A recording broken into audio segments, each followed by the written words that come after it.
recording. So the location we're going to visit tonight was discovered in 1904. It's a complete city, and it's a city that, if you extend beyond the walls, is said to have an area of 500 hectares. But the area within the walls is roughly around 75 hectares. Now, to build this up, it's got 2 stadiums within the walls. The walls are actually made of marble. It has various theatres. It's got a baths associated with Emperor Hadrian. It's got its own marble quarry, and the archaeology was found by accident in 1904. And it's a bit like Temessos, because that was actually found in a way by accident. But the archaeology tonight, the archaeology is so rich tonight that I can only give you a brief overview. And what you can see behind me, the floor of that is actually paved with marble. And most of the marble itself actually comes from nearby or is imported into the site. The site itself, do I give you the big clue? Spain. No! I've already said we're not doing Cappadocia tonight. It's a little bit further over, and it's the Aegean's there. Spain's nowhere near in the Aegean. But Hadrian's palace is in Spain. Yeah, but, oh God, yeah. I said Hadrian's Valves, not palace. Oh, okay. Oh, you're hard work tonight. Anyway, there's a museum there, and most of the artifacts that they've excavated are still actually on site, actually in their own museum. And the museum is absolutely vast. And the level of preservation of the artifacts here is far better than anything like the Elgin marbles and so on. The rows and rows of columns, as you can see behind me. Now, look at these. Now, one thing that I will say is there's a great deal of association here with the Hellenistic period. Well, Hellenistic, when you use the word Helena, Hellenistic is the name that we use to describe ancient Greece. Now, this city itself goes all the way back to its association, probably 5,000 years ago, with an association with a certain goddess. And the name of the certain goddess is in the name of the locality. Now, what we do find is that by around the 1200s, the city was completely abandoned. A bit like Temessos, but it was abandoned a little bit after.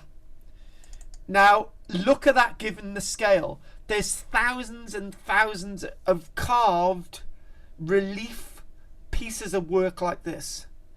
And to say that I can only do a fragment of this tonight, what I'm going to do, I'm probably going to rush through a lot of things to try and give you a massive overview. And then you're going to be Greeked and Romaned out. Lots of the architecture that we see at the site is associated with this goddess. Nobody shout it out. Is associated with this goddess. And it then comes into its own within the reign of Emperor Nero, within the reign of the likes of Hadrian, and they don't construct a wall around the city until about the 300s, 400 years AD, because they don't need it. Now, when Andy said Ephesus, dare he say Ephesus, because the archaeology here is far better preserved than Ephesus, and it's not on the tourist trail. Look at that. That's actually carved out of stone. So they've got their stone and marble quarries nearby. And to be honest with you, I've got so many images of buildings that I'm showing you, and I haven't been able to add them all into the plan and work everything else because there's just so much. But again, I wanted to give you this vague overview without you guys knowing where this site is. Now, amazingly enough, when me and Mike were going through this, we were actually going through this today, I wanted to do Cappadocia. I wanted to do the underground cities of Cappadocia. And I looked at I said, look, there's just no way can I do this justice, because there's just, the subject matter is massive. So then we looked at the book, The Story of Archaeology, by Paul Barnes. So whatever I'd planned for Cappadocia, I decided to ditch it. And I said, what do I want to do tonight? What am I going to do? So we went through this. We went through, and I thought, right, there's a site very near Cappadocia, right, and it was an intriguing site that I had never heard of before. But then you come to this archaeology here, and you start looking at this wonderful archaeology, and you say, I don't know how I've missed this one. But lots of the areas of archaeology that we have been doing recently have been parts of the world that we've never looked at. And next week, amazingly enough, we're going to go to the Canary Islands, a site, the Canary Islands, which I'm pretty sure that none of you have ever heard of.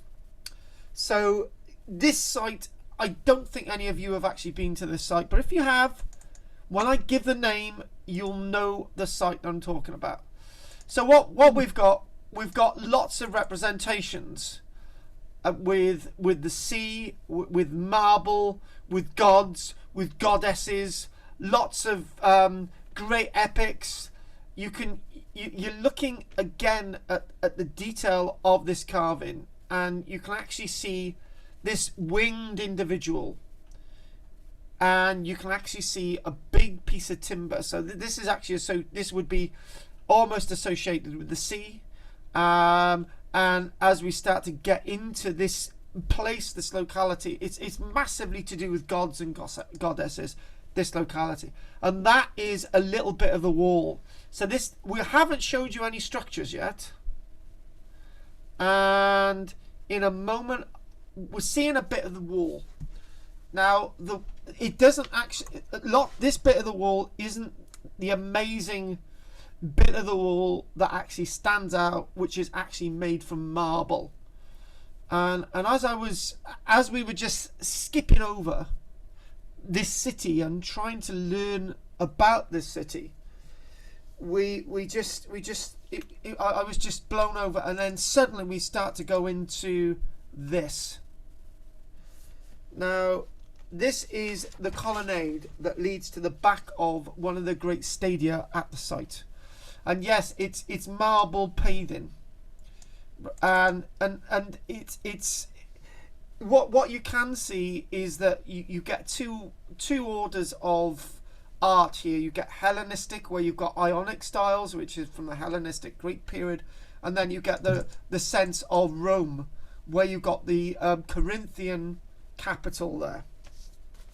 And what the entablature that would have been carried, the decorated entablature, which would be directly on top of these wonderful Corinthian capitals there. This area is just one tiny area of this amazing gem of archaeology. And if nobody's guessed already, we look at this, and I'm just going to throw the name in here in a moment. And this blew me away. This is the type of thing I could sit down, have a picnic, drink from a flask, cup of tea. I could stay here for hours just looking at this one moment of archaeology. And this site is named after Aphrodite. It's known as Aphrodisias. Aphrodisias. It's named after Aphrodite. Now, the city itself, with the massive exploration outside the walls, or within the walls, the area within the walls is 75 hectares. The total encompass of the city is a whopping, eat and bleed your heart out, 500 hectare landscape. A classical city associated with a meander of a river in southwestern Turkey. has made an important contribution to our understanding of civic life in the Eastern Roman Empire, but I had never heard of it.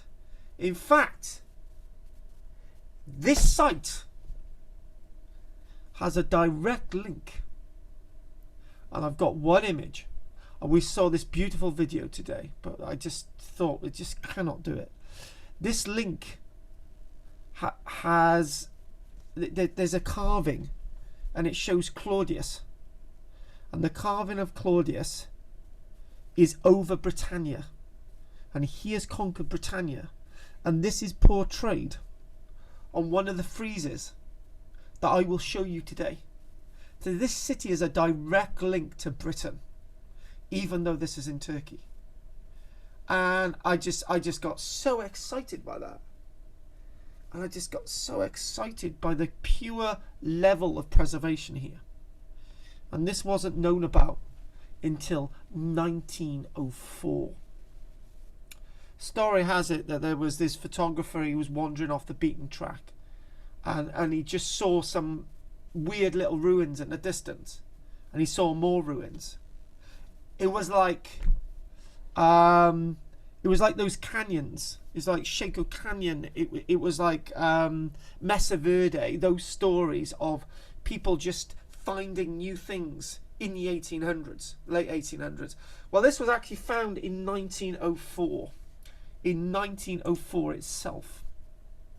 So I've got my little bits of information, and I've got lots to tell you tonight. And as I say, if I only touch upon it, you know this site now. So it was discovered by accident. This guy was wandering through, and he said, well, it may sound a bit chauvinistic, but I'll say it. He showed his photograph. Look, boys, look what I found, right? And I said, you found a whole city. We know about this city, but then again, we don't. First formal excavations were being undertaken in 1904, 1905, more or less, just as soon as the finds were made public. And the first formal excavations were being undertaken by a French railroad engineer, a certain Paul Gardin. And Paul Gardin was actually the main things he was finding were actually not actually pottery and so on. What he was finding were the friezes, the beautifully carved friezes, and pilasters and capitals, and unfortunately, I did say that most of the stuff is actually, on display on the site, but they actually ended up in the British Museum. So the first discoveries actually made at the site ended up in the British Museum. Turkey didn't know where the hell it was in 1904, 1905. The Ottoman Empire, then you got the First World War, and things start to go to pot. But there's something rather interesting here. Whereas the city gets lost, and we think about the likes of Delphi, and we think about Ephesus, and we think about all those other great sites within Turkey and Greece, this site itself comes into its own because the major excavations were undertaken in 1962 by a Turkish archaeologist. This is why a Kenan Erim, Turkish archaeologist, he decided to operate the excavations at this site under the funding of the New York University. So they funded the excavations. And to be honest with you, we're talking about, there's links with this city in connection with Gaius Julius Caesar, and we're talking about the links with this city with Octavian, Augustus, Mark Antony, and the one thing about this is that we've got so much wealth in the archaeology. I started looking, and I thought the only way I could actually do this any possible justice is to try and show you as many images as possible tonight. I've got like I've come across this nice little website. You click on an image and you go to some other images, and it tells you where this is in relation to the city. And I thought I'd do that more tonight, but I'm looking at this and I'm thinking, wow, this is amazing what we're actually seeing in front of us.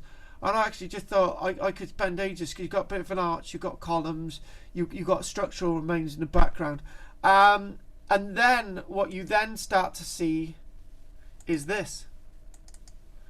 Now, this is actually Claudius and Britannia. And I just thought, I was watching a video, and it was just,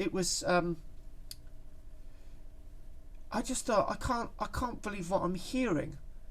And it was an American commentator, and he was saying, you've got Britannia and Claudius. And I thought, I can't. Then he was saying about the link between Britain and Claudius's conquest of Britain. And then you got Aphrodisias, now within the realms of the Roman Empire. And Aphrodisias was one of those locations where Rome was shining and broadcasting what Rome was about, but on the backdrop of ancient Greece. And Aphrodisias, with the conquest over Britannia, it's not a sexual conquest, it's actually a physical conquest over Britannia, where Claudius is saying, look, I've conquered Britannia, this is my mark on the world. And it was a great mark. You know, he conquered an island that Gaius Julius Caesar hadn't fully conquered, but that's something else.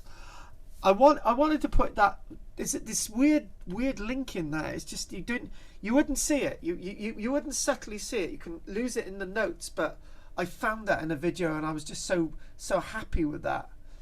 Britannia's almost reaching up and saying, stop, you've conquered me. It's not a masculine over feminine conquest. It's more of a, I have conquered Britannia. That's what we're talking about. And then we have Agrippina and Nero. Agrippina and Nero. I'm going to read a little bit of information a minute, and what I might do is actually come back to this a minute. Let's just see how big this city is a minute. Let's see where this is. So Wikipedia can be really useful, actually, because you've cited it straight away. Ruins of Aphrodisias. Now, if I had seen this one image and this, I may have not thought about doing it today, because I just thought, well, you know, there's a lot more stuff at Ephesus and so on, and Tomassos. But then you've already seen one image of a beautiful set of remains, and it gets better. It goes on and on and on. And this is what we see. So what we've got over here, Hadrian's Baths. You have this mark in the ancient city. You've got the amphitheatre there. You've got another amphitheatre. And also what we've got a stadia there. It's got two stadiums. We've got one stadium there, another stadia here as well. And there's the library. There's a library on site. There it is. And what we've already seen a little bit of this colonnade here. It's got the baths, and you've got something over here which isn't standing. You've got something which is above this this standing here. A tetraphyllon, which is the location of a city where four roads meet, and it's a centre. So I show you that as well. And we've got the baths, the theatre, and I was really getting into this. I really did. And I just thought maybe I could do more with this. And I just thought, not today. Let's just try and give an overview. And we mentioned those words, did we not? Understanding of civic life in the Eastern Roman Empire. And finding something like this, I'm reading the notes on this, and there's a lot of Roman stuff still standing. And it's likely that by around the 400, 450, 500, the notes tell me that the city was really big by about 600. But most of the archaeology on the site is actually of that previous time. And I'm thinking that it's almost as if the city was left it was left and remained as a place to be. It was almost as it was a museum piece, because there's not much that I can show you that is post 500s, even though it remained as a city into the 1200s. It was about like Temessos that we also did in Turkey, and when we did that, I mentioned about it having its own bishopric, bishops there, and this has got a similar type of effect. But the one thing about that is that by about the 1200s, the city was more or less abandoned. It didn't suffer the indignities that most cities suffer, that they're rebuilt and things are pulled down and so on. So you don't see the site being extensively looted. And this is another massive fact about this city. It's a free city within the Roman Empire. What the hell does that mean? Well, actually, the other Temessos we actually looked at as well. That was actually a free city, but this is another free city. It's a city that was free within the Roman world, and that this city was given the great honor of being a free city and within the Roman world. And even though it was a free city, my notes tell me that it saw Rome as being wonderful. It's got the within the center. It all spans out within the center from the deification of Aphrodite. You've got the temple of Aphrodite shown on there. But then lots of things. That building known as the Sebastion. Well, that's an amazing site. That's unbelievable. The Sebastian is unbelievable, and because the remains at the Sebastian, some of the remains at the Sebastian, ground floor, first floor, second floor, 3 stories still standing. If you want to use the American terminology, 3 stories still standing. The Sebastian, and it's not, most of it is not even being touched. The tetraphyllon there, that's an amazing piece of archaeology. And this is very much like Pompeii, but different. Work has been undertaken over the last 100 years. Pompeii, we've lost a lot of its charm. Pompeii's become old in archaeology. We're only starting to realise how important Pompeii is in regards to conservation more in recent years. This has always been an important site since its inception as a discovery only just over 100 years ago. And what they've done, the archaeology, the museum on site, they've not taken all the artefacts away somewhere else. And this, I feel, is one of those bits of archaeology. I saw this another video. I've seen 4 videos on this site, and how do I find time to watch these? But me and Mike were just sat there watching them. I said, "Look, we'll watch all this," and it's got a library. It's got the Doric, the Ionic, the Corinthian order. It's got the association with Augustus, Nero. Wealthy members wealthy members of society would push their wealth into the city. It was a city that people loved and people cherished. It wasn't a city that you see that's been burnt down or raped and pillaged or destroyed. So it makes it stand out above the great sentinels of archaeology. I'm not going to make the statement that this is in the top 10 of the greatest archaeological treasures on the planet, because I've said that too much recently, and to be honest with you, I've run out of numbers on the list. So if I could just go there tomorrow, I would just stare. I'd just sit down and stare. That's what I would do, because I see the images, and sometimes when you see images you're disappointed. So I've seen the videos and I've looked up and I've seen this stuff and I've just thought, wow, this is as good as the images.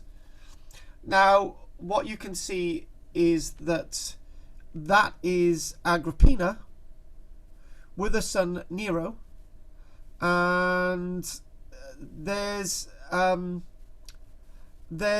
Nero. Agrippina is poisoned by Nero in 58 AD.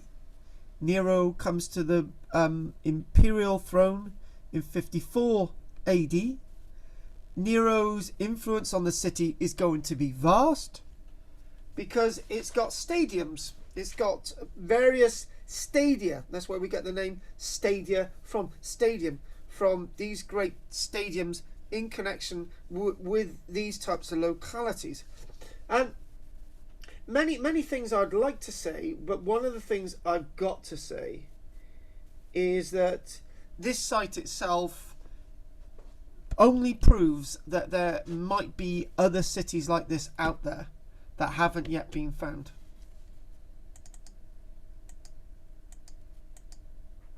So I don't know if anyone wants to sketch any of this down quickly, because it'd be very useful.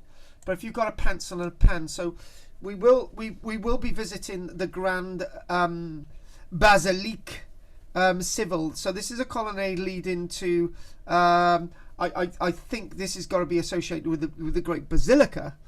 You've also got the Great Agora, which is market. So you've got the Stadium of the Agora. So we've got that. The Great Sebastian, which is over here. Sebastian is associated with the story of the imperial royal family, as we see with other portrayals in actual ancient Rome itself. And you've got the Temple of Aphrodite, which the site's all about. So we've got the idea of Aphrodite. We get that association going back probably around 5,000 years ago. But the main association with Aphrodite starts to build up probably around 300, 200 years BC.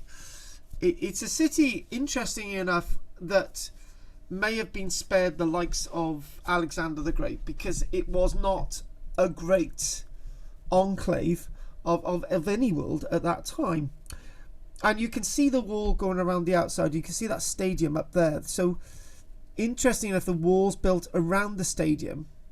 Stadium comes before the wall because the wall's built really late.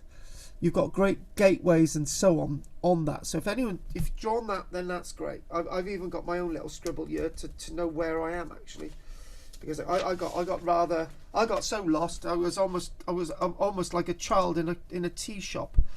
Now that there is what we are calling a tetraphylon, which is basically the center. It's almost as if it's an ornamental archway. It's an entrance into the heart of the city. Well, that's one translation of it. Now, I'm looking at lots of what I do see hasn't been reconstructed or rebuilt. Some of it must have been. And I can't really work out what is reconstruction and what isn't. Because what you can see with the pediment there, because that's what the triangular thing is at the top, that's called the pediment. There is damage to it, but there's no damage to the columns, and there's no damage to these wonderful Corinthian capitals. So I'm thinking that most of this must have been standing. Some of it may not have been. Whatever was taken away to the British Museum, this is one instant that I would say, make copies, British Museum, and just get them back. This site became a UNESCO World Heritage Site in 2017. It's a wonderful moment. Now, what you can see is, again, an array of columns that could be anything like Ephesus. Okay, so again, colonnades after colonnades. Some nice lengths of colonnades at this site, like Jerash in the likes of Jordan. And there that is. Now that is as grand and as great as it looks. And again, this is something that I'm sure the people of the city would have been proud of. And you've only got bits of the remains at this minute. Giving you an overview of the expression that these people had for their world. This is an expression of their world. This is an expression of their faith, their opulence, their sense of belief, their sense of ownership and connection with the ancient world and Rome itself. And as we look at that there, now that is actually the stadium. That is one of the stadiums. Now, one of two.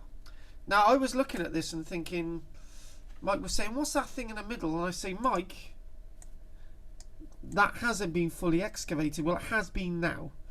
But what you can see from the area view, all of that there, they're all columns sticking up all the way along. So north of here, you've got the Agora. And this itself is the stadium of the Agora. Now, it's under excavation within this image, and you can actually see a little bit poking out, but we've now got lots of this. We've got all of it is actually on display now. But one thing I'd like to say is, one thing that I noted on Monday was, start again. One thing I noticed this morning was all these little bits. As they've excavated it, they've just laid out all the bits of column, all the bits of carved entablature, which is what's carried on top of the columns. All that's there, the friezes, all the carved friezes. And over on the right there, you can actually see one of the theatres. It's referring to as an amphitheatre, but it's one of those theatres. We had that, and the theatre is actually wonderful. Back to this stadium. Now, this is actually the northern stadia, right? So this is the Agora stadia in the middle, and this is the northern stadia. Look at that, and you're thinking almost if you weeded this site, and you put a few filmy people up there, you could do something really nice. And it's almost as if this is the type of site that they would have filmed something like Clash of the Titans at, because it's really in really good state of preservation, wonderful state of preservation. And I'm sure if the green wasn't growing there and the grass wasn't growing there, that would look really pristine and close to new. I was reading more about this, and what I was reading, and I think I actually repeat this, what I was reading is that the rich people on the south side would have had a cover over them, and the poorer people on the north side didn't have a cover over them in the very hot conditions. And also, this was a location that they used to have events, not just for athletics. Nero was big in his athletics, actually, and when Nero reclaimed the Olympic Games at Olympia, Nero won every single competition. He won every single gold medal at the Olympic Games, and he did. He was, he was the strongest man. He was the greatest. He won every, and that proves that Nero was a truly great man and an idiot. And he played a good fiddle as well, or a liar. Definitely he was. Anyway, the point is that they had guilds. They had pottery guilds. They had sculpture guilds. They had acting guilds. They had orator guilds, and they would meet in these stadia, and they'd have like conferences. I'm not making up. They had little conferences in here. It's just like you can imagine it now. We'll have an archaeology company conference in there. So these things actually happened. So this is what they did. And again, look at that. Look at the level of carving there. That's in a piece of marble. So you've got the marble quarries nearby. Now, they actually had a whole school of sculptors at this locality. And the reason why Aphrodisias is actually there is because they've got marble quarries. They've got big marble quarries at the site. So obviously those marble quarries themselves are actually offering wealth to the locality. And what I'm going to do now is I want to go on to the next bit. And Roger, what I'm going to do, I'm going to put Roger. How long have you got, Roger? And I'll go to when you've got to leave us. Put your hand up. 5 or 10. Rog? You got 10 minutes, yeah? Yeah. Okay, Rog. Well, Roger, there was complaints last week by Jessica. Jessica was gutted that you didn't personally say goodbye to her. So we'll do 10 minutes, right? And then you can say goodbye to Jessica. Because Jessica gets very upset. She does. So what I'm going to do, I'm going to share you the map, right? And let's get to the aerial view. No, let's go to the plan. So as I read this next bit out, you'll know exactly what I'm talking about. So let's just go on.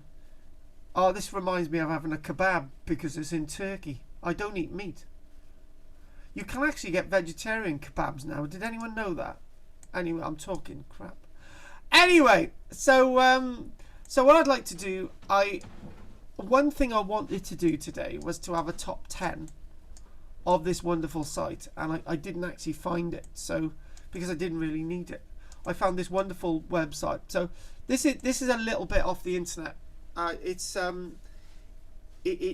I think the title was top 10 archaeological sites in Caria in Turkey. That's the administrative area, Caria. Top 10. There's 10 amazing sites in Caria in Turkey. If you did a top 10 of archaeological sites in Turkey, I don't know where you'd begin. This is why I shied away from doing Cappadocia, because I just my brain went. It's like basically I'll do a lecture on Rome. Yeah, brilliant. It's not going to happen because there's too much to do. Aphrodisias,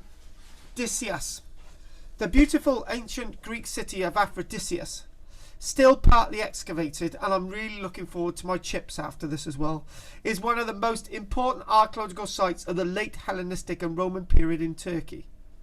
The city was located inland on the Caria Plateau, 600 metres above sea level, but it's near a main river as well. Today it lies near the village of Eri, some 80 kilometres west of Denizli. If that makes any sense to you, best of luck. The city was founded, what we see today, the main ruins that we see were constructed about 150 years BC, 200 years BC, going all the way into about the 400 years AD, and the city was just slowly went into decline. And it's associated, the whole site from about 150 years BC is associated with a much earlier shrine associated with the cult of Aphrodite, who's naturally the city's patron, and that's the name given to the city. It came to prominence in regards to a great sculpturing school, and they used to export lots of the carvings from this site out to the Roman world. I'm gonna actually share what I'm actually looking at now. So again, that's a wonderful tetraphyllon. Aphrodisias enjoyed a long period of prosperity. There you go, onwards, when it came under the protection of Augustus Octavian, about 30 years BC. By about 400 years AD, it gradually faded into obscurity, but it was an important site in the Byzantine period as well. Goes on to say the ruins that remain today reflect this wealthy past. Excavations, 1900s, have unearthed most of the major public monuments of Aphrodisias. The Temple of Aphrodite, the theatre, the large Agora, with its associated Boleterion, council house. Basically, that's where the magistrates or whatever would have sat to administer the city and the region. Bath complex, stadium, and Sebastian, the temple complex dedicated to Aphrodite Augustus and the Julio-Claudian dynasty. Again, the Temple of Aphrodite, there it is. Don't get many temples of Aphrodite standing, but there it is in front of us. And again, this stadia in the north. This is obviously, and what you can see is that's a bit of the wall there. That's a bit of the wall. This is on the northern part of the city. Again, that looks absolutely wonderful. It's the type of thing that you could sit and just hopefully hear some ghosts trampling along using that wonderful stadia back many thousand, 2,000 years ago, let's say. That's great. And again, look at that. The Baths of Hadrian. I do have some images of the Baths of Hadrian if we get around to it. Look at those tiles there. Those are the original tiles in regards to the Baths of Hadrian. Absolutely amazing. That. Look at that. It just blows you away. That's all marble. There's so much marble you could eat it. Do you know what I mean? It's just loads of it. And that there, look at that. The Sebastian. No lies, folk. Marble paving slabs. Look at the colonnade there, and look at what part of the Sebastian is still standing. Ground floor, first floor, second floor. That's what's still standing there today. Amazingly enough. That's not been reconstructed. That is still standing there today. That is there. So obviously people have gone to Ephesus in the 1900s and they just thought, okay, and they don't go further inland, and they didn't find this. Many of the statues and sculptured elements that have been unearthed during the course of excavations bear the signatures of Aphrodisian sculptures. They are housed in the Museum of Aphrodisias, opened in 1979. A new hall was added in 2008 with these beautiful works.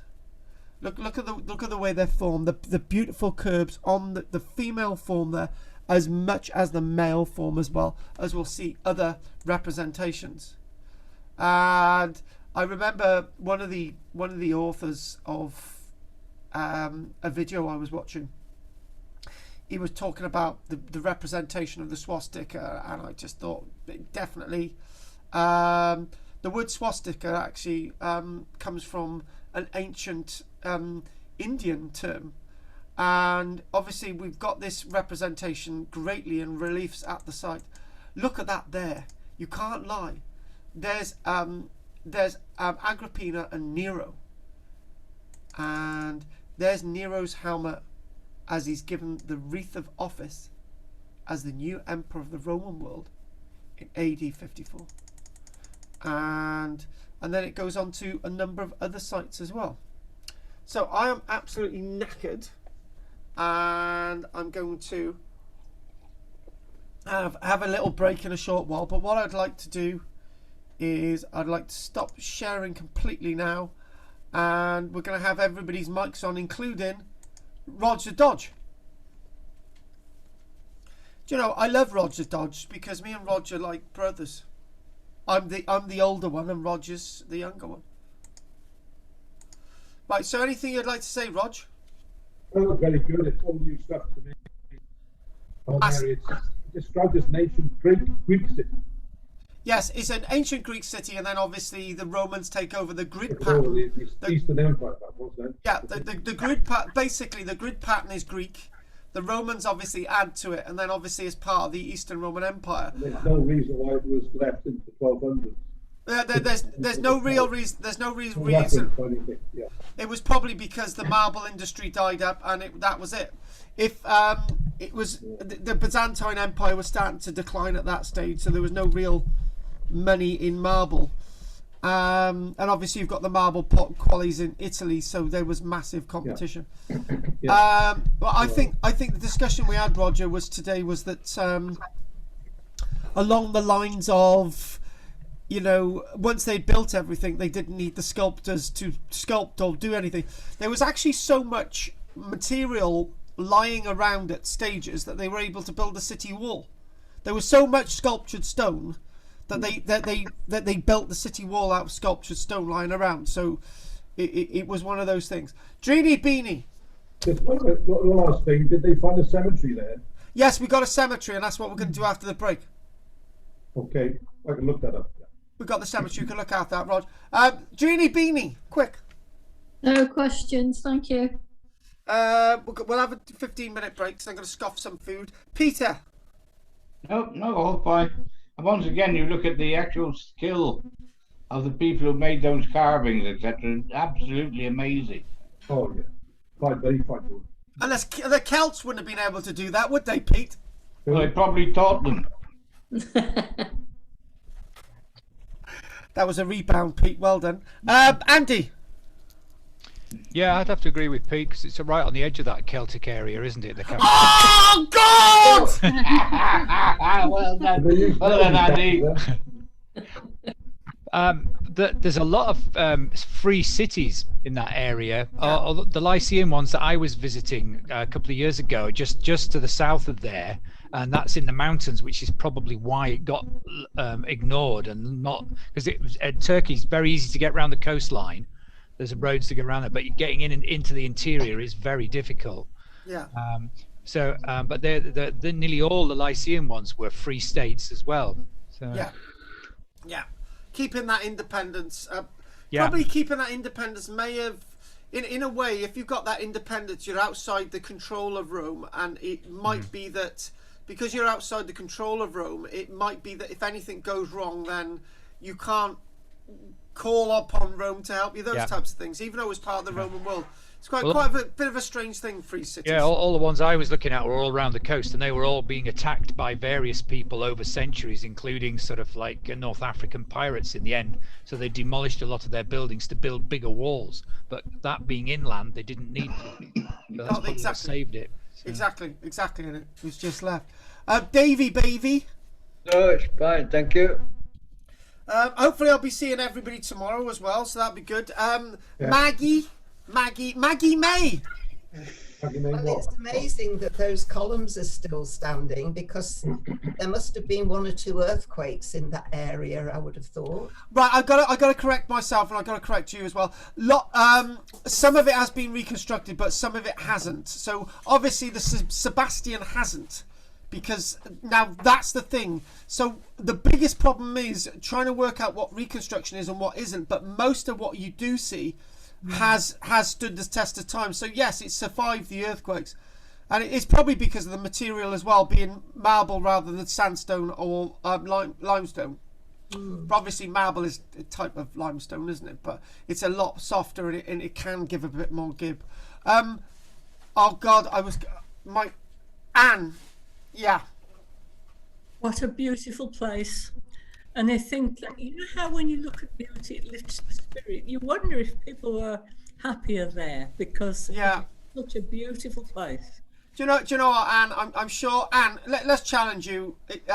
In another lifetime, we astrolift there. You and I picnic, flask, with that little spot that I just showed you earlier on with the arch, the columns. Would you actually want to move away from there? I could write poetry all day there. Beautiful place, I thought. Exactly. And Jess, anything you'd like to say before we have break? No, I thought it was a very beautiful sight. Looking at the photos of the white as well, it was, I can't explain it. It was like a nice, peaceful, but it was a lovely feeling looking at it. And I can imagine what it would be like standing there, just sort of taking it all in. I think I'd be speechless. I am speechless as well. So, having that, I'm gonna have a little break. Roger, are you leaving us now, darling, lovely? Yes, I'm off.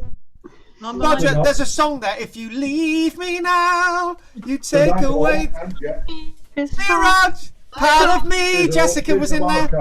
Hi, Rod.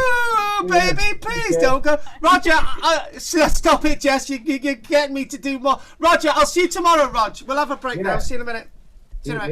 Bye. Cheers. Jess, just carry on singing. I won't be able to hear you, though. People love it. Okay, Pete likes women singing. You don't like me singing. See you in a minute. See you, Rog. The only song that I've got in my head is... You can't bloody sing, that's why. Neither can I. Your daughter can. She got a very nice voice. I would love to be able to sing, but I'm just awful. It's one of those things I've always been envious of with people who can sing. When you get older, you get I find I've got a warble, which I didn't used to have. It's an old lady warble.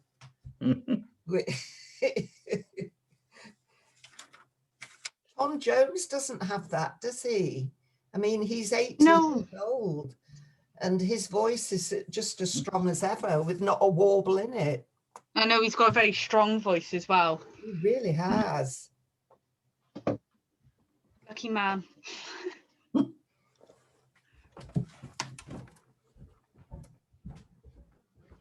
Oh.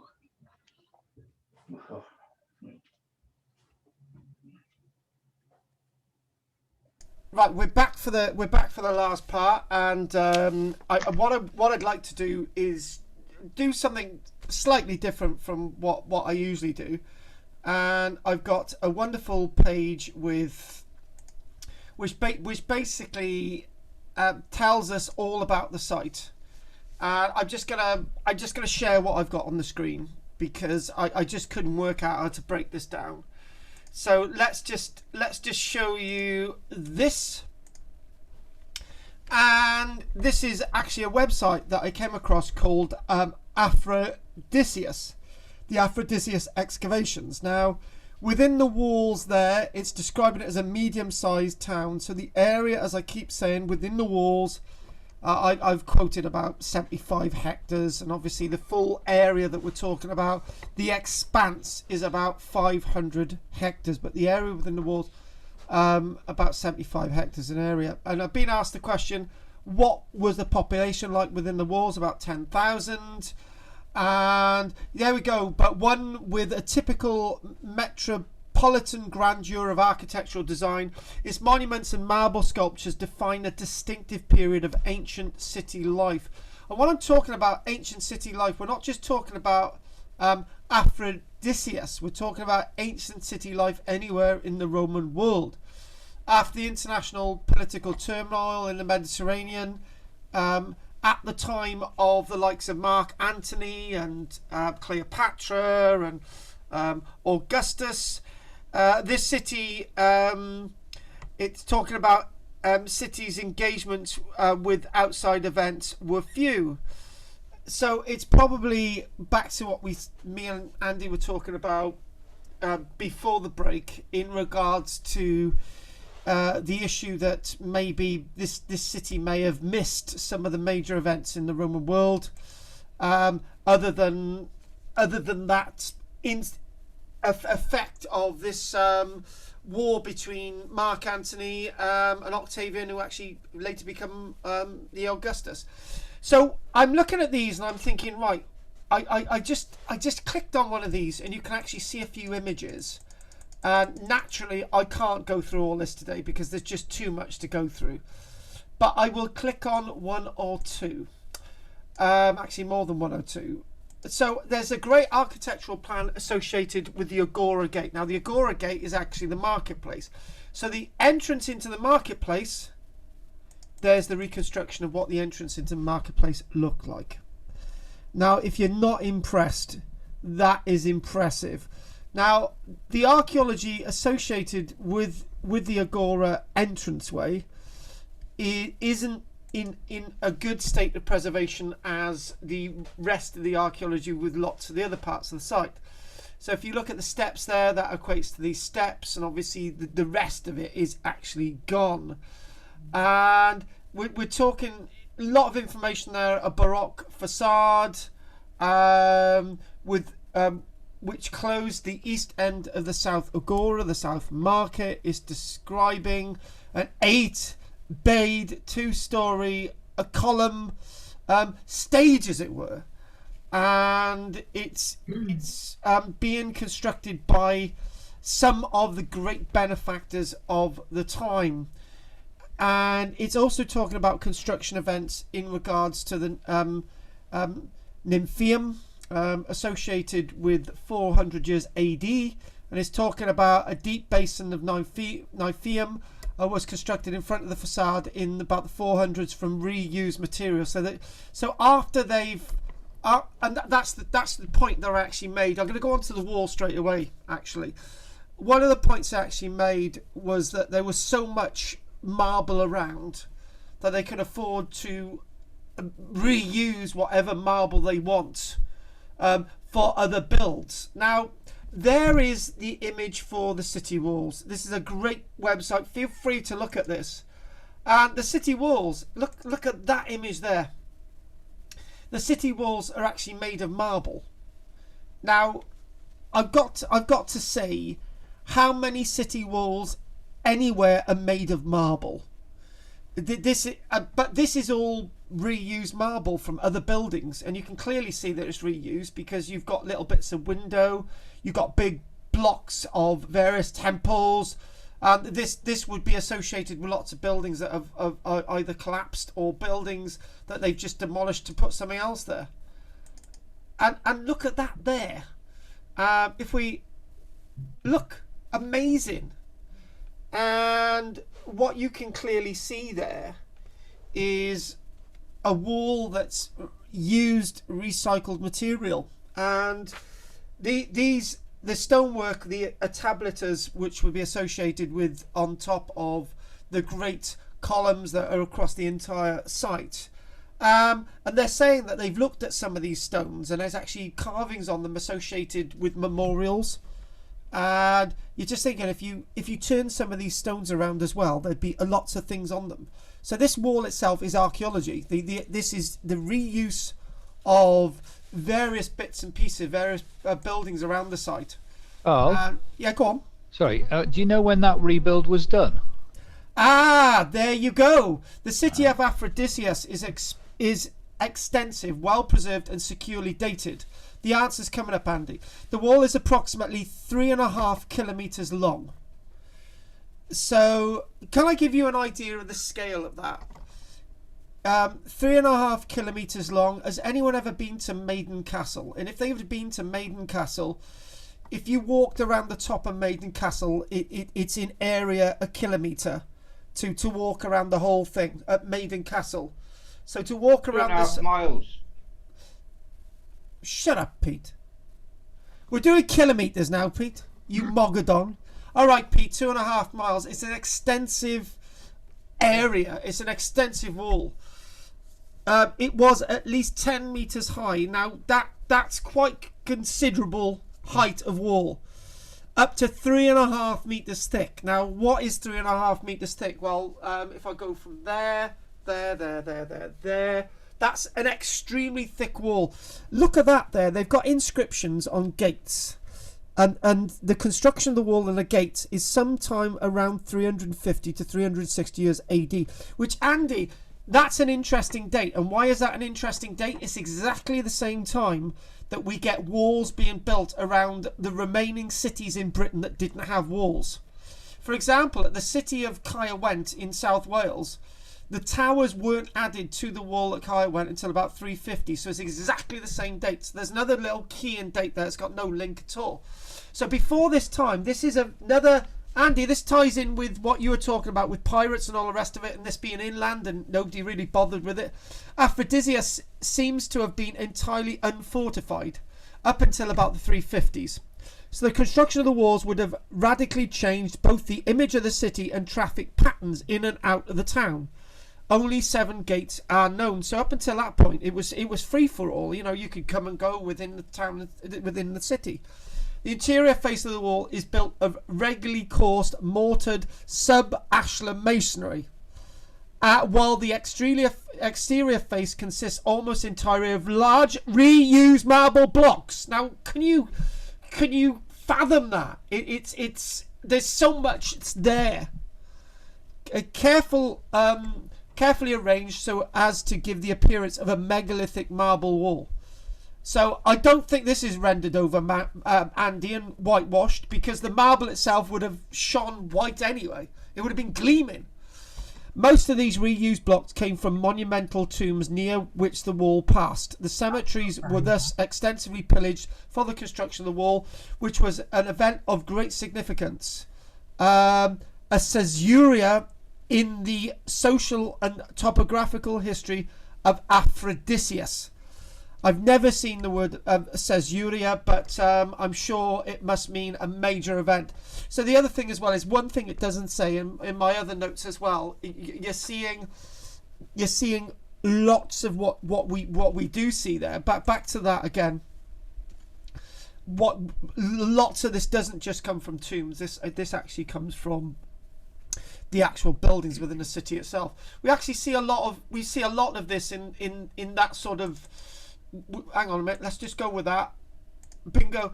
We see a lot of that in regards to the Roman world. For example, Londinium, that's another point. In about 350, they're demolishing the basilica in Londinium, London, around 350 again, and they're demolishing it to make the wall. Now, London's a different place than Turkey, and the Turkey's within Turkey. So why lots of walls are being built at that time? I'm hearing the Joneses a lot. We're building a wall, so they're building a wall. We're building gateways, so they're building gateways. Sometimes there's no sense to building the wall. They've done without having the wall, so why do they need to build it now? We've got no sort of thought of an army or a barracks or anything here. So this is the walled area, but you can everything out extends there. That sort of wonderful city of expansion into those 500 hectare area. So that area about 72, 75 hectares, massive area. And if anyone wants to get an idea of the area, if anyone's been to the Millennium Stadium, if we think about the Millennium Stadium in Cardiff, over about an area of a maximum about no more than 5 hectares with all the buildings and everything in. So you've got to times that.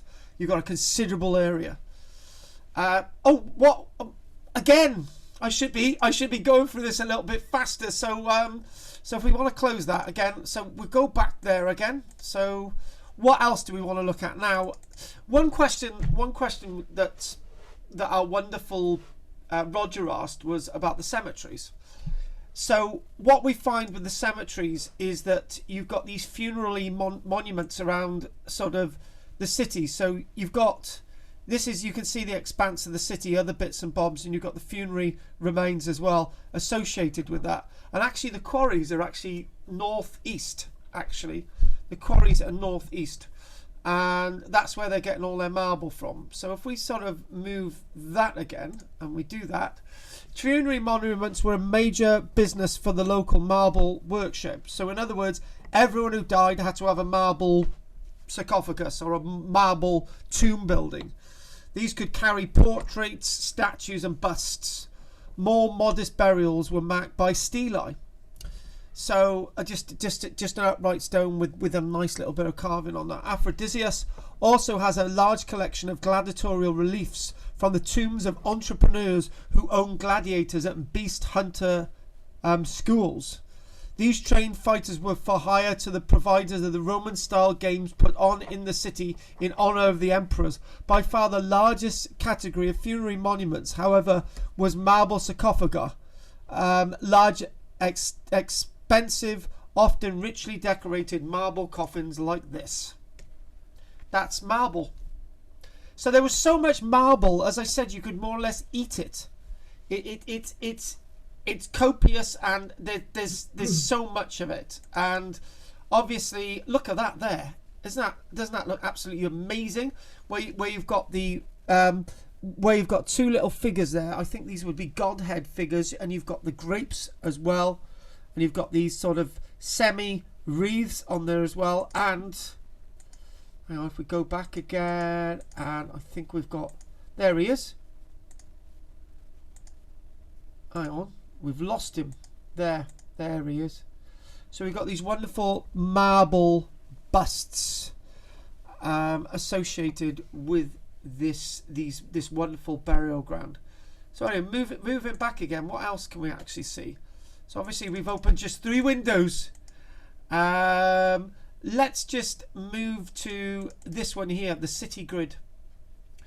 So the city grid as well, what we can actually see, the actual within the walls itself was laid out on a new plan in the later Hellenistic period. So most of what we do see, and what you can actually see that there is actually the geophys that they've actually extensively undertaken across the site, and it's full of archaeology. It's full of archaeology. So they've done that bit of a geophys there. So if we go back and we look there as well, and we see that wonderful plan, and if we go to again that wonderful plan in the middle with all these buildings, and moving off that, so it's talking about the within which later urban development was determined, and it's talking about an orthogonal grid of urban blocks was laid out over the entire site. On a north-south orientation. The major public buildings in the city centre, including the north and south Agora, were designed to fit within this regular plan. Individual city blocks measuring 35 by 39 metres and were separated by streets. Individual housing units seem to have been 60 to 60 Roman feet. So at one stage, the city is now being organised on the Roman plan. And if we go over to here, if we want to look at that is absolutely that's really nice. That is that is a really nice landscape, and this is an aerial view, and you've got what you've got in the center. You've got the Sebastio over here. You've got this wonderful theatre. You've got the stadium. You've got the Agora. You've got another stadium. You've got this wonderful baths over here. We're going to go into the baths in a moment, and we've got the Tet Traphylon, which is in this area over here, but can't exactly see that. But there's so much that this city has to offer, so much more, and we haven't actually excavated all the wall either, so that there's a lot more to actually see. So let's actually go over to the baths now. I'd like to look over at the baths. So we can't look through all these, but obviously there we go, the Hadrianic Valves. Now this, look at that there. Now these have got to be some, I wouldn't say the best preserved Roman baths in the Roman Empire. The ones at Caracalla outside Rome are quite spectacular. You've got wonderful ones in France, but the remains are absolutely wonderful here, in the sense that you've got these massive, when I say these, hang on, if we go back again, you've got these big tiles on the floor, and some of the remains are quite standing high, and this is an area where they're actually excavating, so it's absolutely great. And this is an aerial view as well, so we're looking at a huge bath complex, and lots of, you can see that these are bits of column that have collapsed, and maybe they might do a lot more reconstruction at the site. This site has so much to offer. Look at that there. Go back again. Hang on a minute, we just had it. Hang on, getting used to this. Look at these pools here, and you've got a statue there. I wonder if that's of Hadrian. And you've got, it's almost as if this is, you could squint your eye and look at the floor, and just and then close your eyes and just think you're actually there, back nearly 2,000 years ago. Absolutely amazing. This is associated with Emperor Hadrian. The Hadrianic Baths were the largest public bath buildings at Aphrodisias. They were built at the and dedicated to Emperor Hadrian about 120 odd, and the baths took up 2 full city blocks, so quite a large area, and connect directly with the west colonnade. So the wonderful colonnade to give people shelter whilst they're walking along the streets. The baths were an important centre of public life designed for cultural relaxation. And as I said earlier on, this is a broadcast. The whole city is a broadcast of civilian and public life, and there's so much that we can actually think and see from that. Now, what I'd like to do is go to the Sebastian, and this is what we're going to do now. Look at the detail in the Sebastian there. It's absolutely amazing.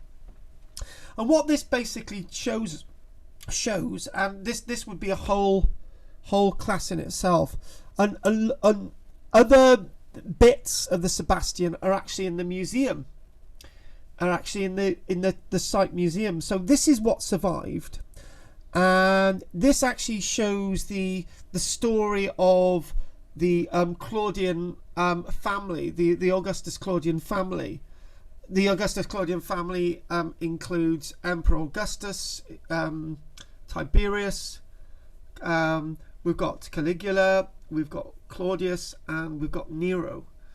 And in a way, after the family is then replaced by the likes of Vespasian, you've got this sense of deity associated with this great family that gave Rome its great empire. So when you think about it, Augustus was doing a little bit of conquering.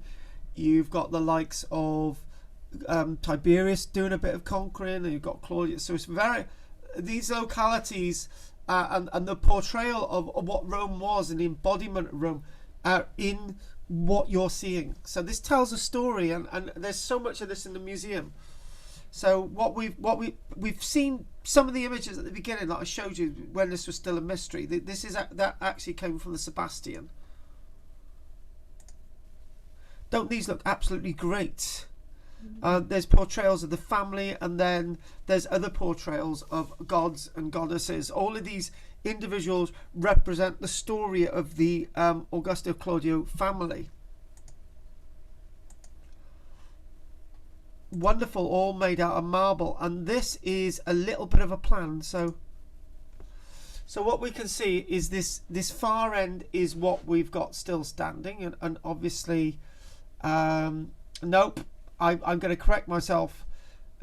This is not the Sebastian. This is actually associated with that colonnade that I actually showed you earlier on. I'm glad I corrected myself there. And if we go back again and we go to here. Oh God, hang on. So, or was I right or wrong on that? What I just said, that image that we just saw, because that's not really showing this representation. And you've got the other image that I've showed you at the beginning. I might be wrong or right on that, but anyway, this is actually the base layer, and you've got the first floor and the second floor, and this is still standing. And it's amazing that this is still standing after all that time, all those earthquakes. And again, this site was hidden for such a long time, only to be found in 1904, the turn of the last century. I think that's absolutely amazing. That I think that something like this being found is absolutely amazing. It's a different colonnade, Carl. The one behind you's paved, and that one was grass, and it's the one behind you's got the open skies around it, and it's much bigger and wider. So it's two different ones. So it is two different colonnades, yeah. I'd go with that, yeah. So I'd go with that. So what else have we got?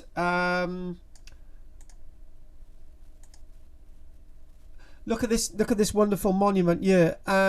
This is being reconstructed off the ground. This is obviously part of a collapsed monument, and this is associated with the fountain site. So obviously you've got more, and you've got more of these tiles associated with the 120 period that we were talking about, and some more of these nice little site plans. So when you start to go into all this, you start to get a bit lost with the pure degree of the archaeology. Godin's fountain. Paul Godin located a building in the southeastern quarter of the city, from which he retrieved the three gigantometry relief panels now in the Istanbul Museum. Part of the building itself was excavated in 1989, and you've got more of the Corinthian style and everything. And it's talking about reuse, and it's talking about the fountain and the temple. There's so much to actually read from this wonderful website, and if we can just sort of move on a little bit more. We've done the city grid, and I just want to sort of go a bit further down. And what I saw, I think what I will do is the stadia and the one further up in connection with the quarries. Bingo. Now the quarries are a fascinating thing, because the reason for the existence of the city is actually the quarries. So the heart of the city itself, you've got all these quarries further northeast, and you've got these quarries, and it's talking about giving you an idea of metric volume for the extraction from the quarries there. So the bigger ones are 10,000 metric meters in volumes that they reckon were extracted to build the city. I don't know how they're actually getting that, but if we actually get another bit of a view, so it's sort of saying, if I can move this down here, it's saying about the description: view over city to quarries at upper right.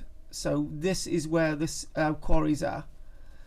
This is quite a very interesting image, because this shows north of the Agora and the stadia, And you've got the largest stadia up here as well, with you can't really make out the wall because lots of it is actually hidden in the trees. And there was one other image. I'll read about the quarries actually as well. So this is where they're quarrying, the shelves of the quarries.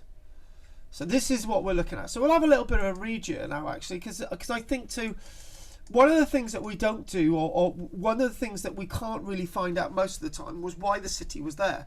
And the reason why the city is there is because of the marble quarries. So the marble quarries lie at a distance of 2 to 4 kilometers from Aphrodisias in the hills to the northeast, with a gentle gradient down to the site that would have greatly facilitated transport. So instead of a massive climb down, it was quite useful for them. The gradient was fine. They cover an area of about 3 square kilometers, so that's a lot of marble, and were sufficient to provide the needs of the city for its building and statutory material, but were not of a scale that could have supported wide export of the marble as a raw material. There was probably long-distance export of some expensive finished products and local regional export of some larger categories such as statues and sarcophagi. One thing I was thinking earlier on, which I didn't actually put into this, was it is quite possible that out of the thousands and thousands of vessels that sank in the Mediterranean, there might be 1 or 2 vessels laden with wonderful rich carved marble that actually came from this site, which would have been perfect for Roman tastes, or Greek opulent tastes in the Roman world, or actually before or after. So the marble at Aphrodisias was first exploited in the late Hellenistic period, about 150 years BC. Ad hoc surface quarrying, visible in some parts. Most of the main quarries were opened in the early and high imperial period. So we're talking about around the reign of Tiberius, about the birth of coming into the birth of Christ, and Augustus and Tiberius, and high imperial period. So we're talking about the time of Hadrian when he's building the baths. So that makes sense, about 120 years AD, or associated with Hadrian. But some remained active into the late antique period, albeit on a much reduced scale, probably producing some other quarried material actually required for the construction of the Hagia Sophia, actually Constantinople itself. Combined with the marble buildings and monuments of the city, provide an excellent case study of an active local quarry and its products together. So what I'm going to do now, I'm going to look at one last of these, and guys, if anyone wants to go on to this website, it's Aphrodisias,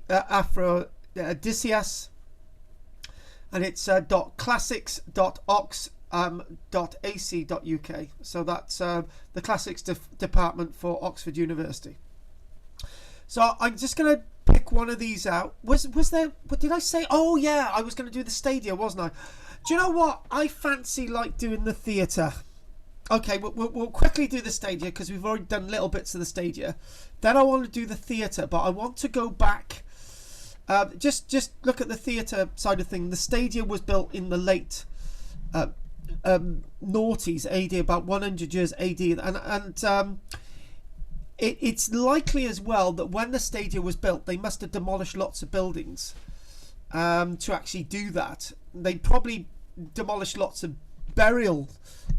So this is the stadia towards the north of the great city of Aphrodisias, completed the town's need for large capacity spectator buildings, unusual for a Greek stadium. It is closed at both ends. It measures 270 by 60 meters and has 30 tiers of marble seats intact. Its capacity was 30,000. So that doesn't just take the population of this main city itself of 10. This is where we're getting the larger hectare area from. So this theatre's for that type of bent. So it goes on. Spectators entered the stadium by monumental stairways. So you went up the stairways and you looked down. So that's great.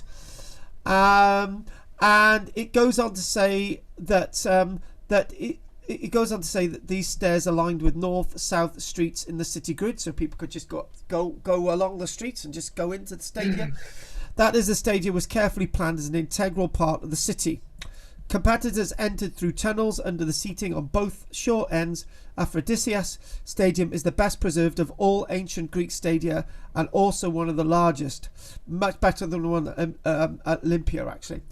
And the one that I've actually seen in Cyprus. So the stadium accommodated traditional athletic competitions. I mentioned that. Long jumping, wrestling, discus and javelin.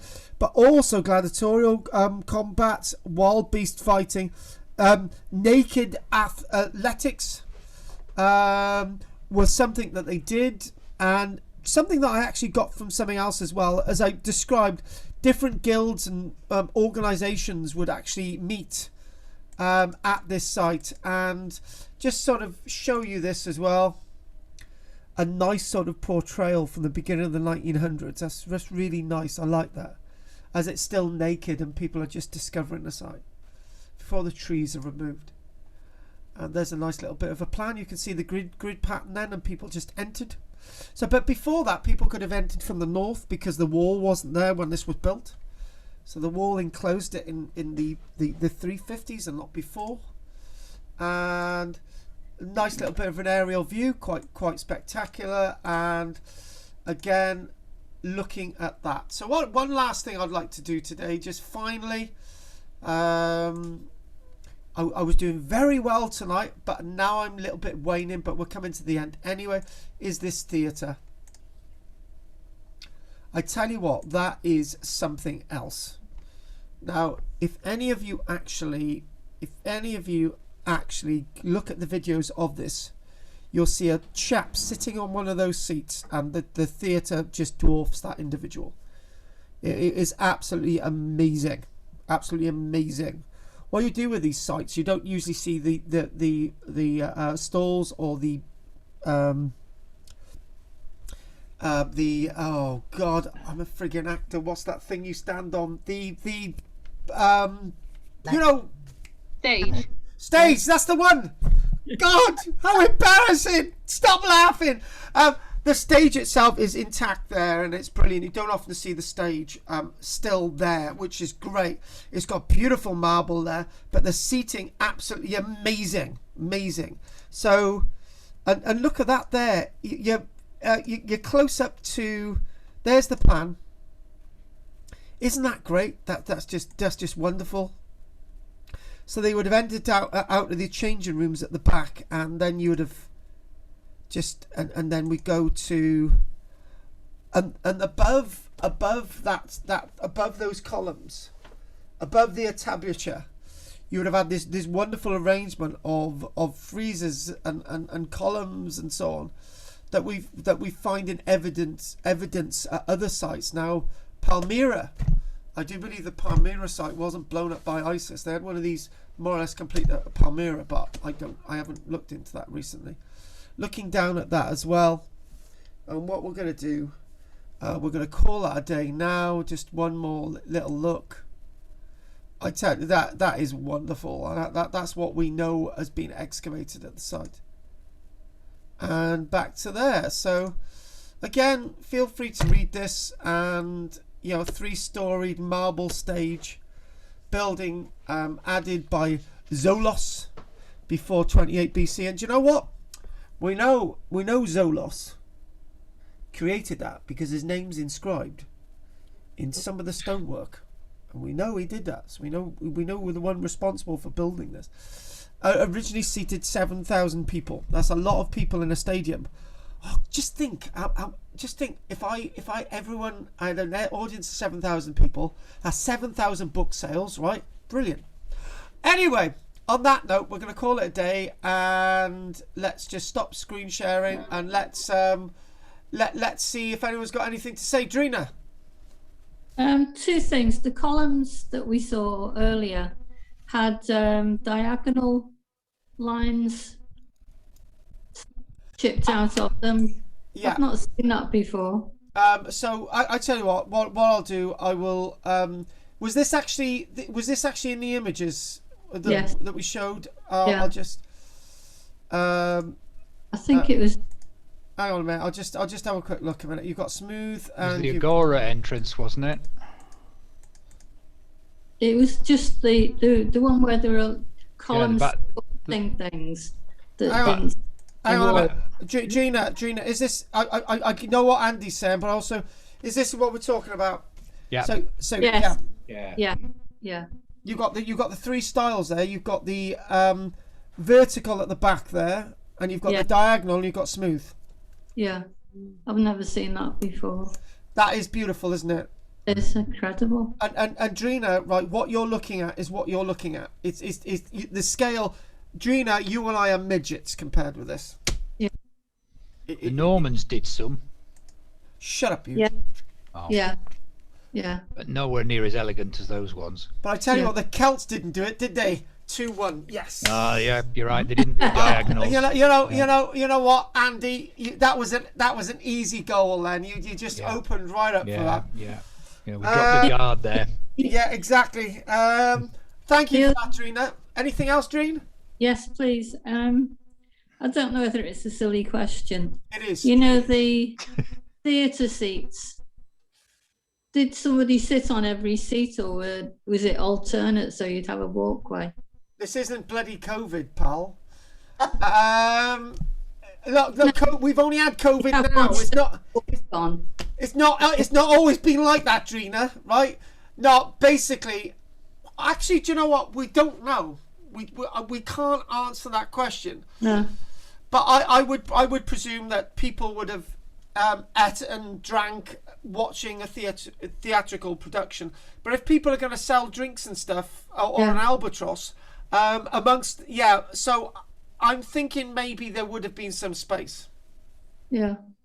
And if they had COVID back then, it would be 2 spaces, one whole row in front, and you would have had 1,000 people sat there. Yeah. You get a burnt bottom, wouldn't you, sitting on those hot stones? Take a frigging cushion, you silly woman. Well, they would have done, wouldn't they? Of course they would have, or a slave. Yeah. I was going to say, sit on a slave, keep yourself warm. Yes. Or Drina's Archaeology Cymru fleece. Right. Andy, anything you'd like to say? No, I find it really interesting. There are so many cities in that area, that southwest of Turkey, that are all independent. I mean, we've looked at some of them earlier, but they're all different as well.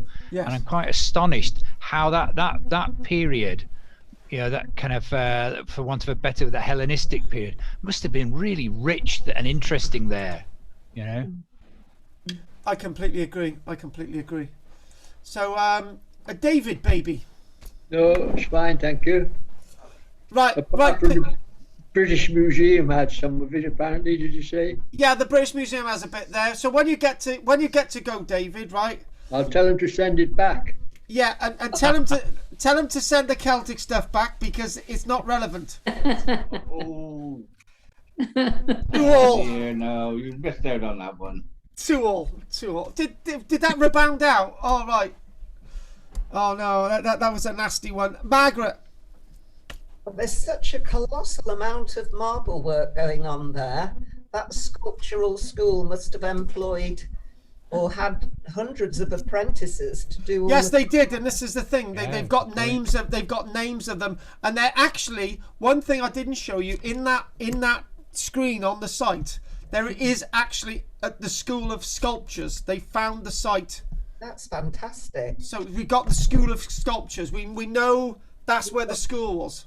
And you've got the name, and the names are carved there. Yeah, actually, I didn't. I was watching a video earlier on, and basically the carvers would gently put their name behind a shield or something. They were quite.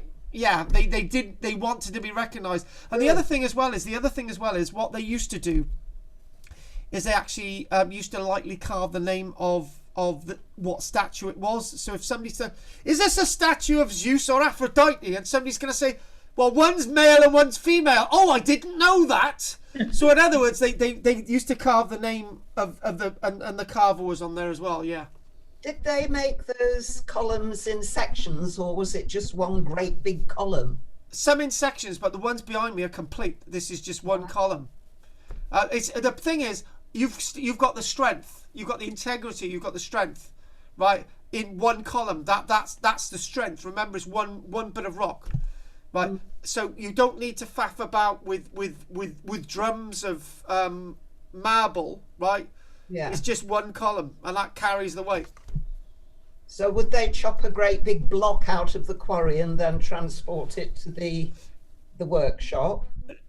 No, something like a column would be completed at the quarry, because it's such a big piece. Yeah, at the quarry. Because if that would be a massive block of marble with a lot of waste. It would be basically, it's like it would be like moving a massive house somewhere when you only needed part of it. Do you know what I mean? It's just you would have done the column at the quarry. It's just unbelievable, isn't it? The work they had to But do. they did it. That's the thing. They did it. They found a shipwreck, didn't they, with marble blank columns in and statues and things already being shipped over to Italy. I didn't know that one. No, I didn't. Yeah, quite a while ago. It's quite a famous one. It had a load of columns on it, but they were just cylinders. They hadn't been finished off. So, Yes, exactly. Yeah, I didn't know that one. And you also had great sculptors of Greece, and there's one or two vessels of just their work found on these vessels being transported over with their names on them. You know, Petey. Yes, all the building there was sculptured marble blocks. That 2.5 mile wall of totally sculpted, although it was recycled material, was all sculptured blocks. You get to the Agora gate, and there the wall is made of unsculptured blocks. It's entirely different. It may well have had a facade of sculptured marble blocks in front of it at some point. The facade. As we can see it there, it was simply rough, unsculptured blocks. They may have got to one stage that it probably got far too expensive, but the fact of the matter is, building the wall out of all this reused material is quite something. Why they wouldn't do the aggregate as well? I don't understand that. But the aggregate was a bit later. It probably was done in. It probably did have a front lining of the sculptured blocks, I would think. Yes, you do, but that was obviously much later. So yes, both of this is when quarrying and skills and the demand for that type of marble is changing, and what it meant. And the granite quarries, where I was brought up as a boy, the granite quarries, the material was cut and carved at the quarry, and then moved to wherever it was needed to be used. Was in Cornwall, was it? Yeah. But that was granite. Yeah. Something that shows the sort of time differences, how very valuable marble is today. But they sort of had it to spare because it was local. And they could even put it on the floor, in roads on the floor, and it was just amazing. Any old thing they could use it for, couldn't they? As well as the wonderful statues, it was just used for everything. It was just amazing. Well, it was plentiful in the geology of the area, wasn't it? Yeah, exactly. We were just lucky that was what they got rather than anything else. But the values of it today would be staggering, wouldn't they? Exactly. Yeah. It was just everywhere. Exactly. Yeah. So, Jessica, you got the last say tonight. Yeah, I think it's a beautiful city, and I think they've been able to reflect their culture in a way that they're peaceful people, because you don't really see great works of art in civilizations that sort of focus a lot on war and battle, and that's not their focus. I think their focus is yes. Yeah, I completely. Yeah, that's a very important point. Yes. That's what I got from it. So can I just before we finish, just quickly, I just want to show you one thing, right? This will blow your mind. That is an image inside. That is just one image inside their museum. Yeah. Big. Sticking it. Yeah, all that stuff on the left is actually from the Sebastio, because of the you can see the similarities. That's all from the Sebastio on the left, and there's just look at that, the unbelievable what we're seeing, and it's so good that this is actually all still there today. Yes. So what I'm going to do now? I'm gonna call that a day. And oh no, that's nothing to do with it. That's a kitchen. So Worktop. yeah, worktop. So that's that for today. So what I'm going to say is that I'm going to shut up, you. So next week we are going to be looking at next week. For once, I'm going to tell you what we're going to be looking at next week. Right? I'm not going to keep it a secret, because I won't be keeping it a secret, just like the Celts. Caves of Valeron in the Canary Islands. Caves of Valeron, Valeron, in the Canary Islands. That's what we're doing next week. So, any other questions before we finish, folks? No, all good. No, that was good. Thank you. Yeah. Really good. Yeah, Well beautiful done, place. that man. Bye bye. See you, Dave, tomorrow, babes. Right. Bye Bye, bye. Dave. Bye. So, what I'm going to do, I'll say good night to everybody now. So, anyway, thanks for that. I really appreciate you being with us. Good night, Jeannie, Beanie, Andy, Pandy, Margaret, Anne, and Pete. See you next week. Good night. Good night. Thanks, Carl. Bye. No, my Bye. pleasure. My pleasure. My pleasure. My pleasure. Oh, happy days. So it's just you and me, Jessica. So we'll close that up now. So 1, Yeah. 2,